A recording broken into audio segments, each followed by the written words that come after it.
دوستو، اسلام علم حاصل کرنے پر زور دیتا ہے۔ قرآن پاک میں اللہ پاک فرماتا ہے، مرد اور عورت پر علم حاصل کرنا فرض ہے۔ حدیث شریف میں آپ صلی اللہ علیہ وآلہ وسلم نے فرمایا، علم حاصل کرو چاہے تمہیں چین جانا پڑے۔ اب سوال پیدا ہوتا ہے، کیا ہمارے نبی محمد صلی اللہ علیہ وآلہ وسلم سے بھی کوئی بڑا نبی یا بزرگ چین میں موجود تھا، جس کی وجہ سے ہمارے نبی صلی اللہ علیہ وآلہ وسلم نے چین جانے کی بات کہی؟ دوستو، اس کا سیدھا جواب یہ ہے، اس دور میں سوائے چین کے تمام دنیا میں جہالت کا راج تھا۔ یہاں تک کہ اہل کتاب کی مذہبی کتابیں تورات، انجیل اور زبور بھی موجود تھیں، لیکن وہ اپنی اصل تعلیمات کھو چکی تھیں۔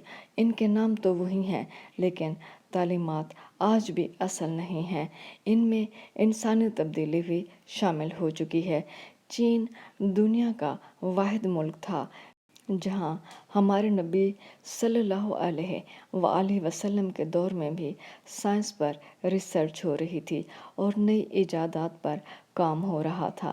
ہمارے نبی صلی اللہ علیہ وآلہ وسلم سے زیادہ زمین و آسمان کے بارے میں علم رکھنے والا زمین پر اس وقت بھی کوئی نہیں تھا۔ مذہب کی تعلیم تو آپ صلی اللہ علیہ وآلہ وسلم مسلمانوں کو دے رہے تھے، لیکن سائنس کی تعلیم عرب میں شروع ہی نہیں ہوئی تھی۔ اس لیے ہمارے نبی صلی اللہ علیہ وآلہ وسلم نے فرمایا، علم حاصل کرو چاہے تمہیں چین جانا پڑے۔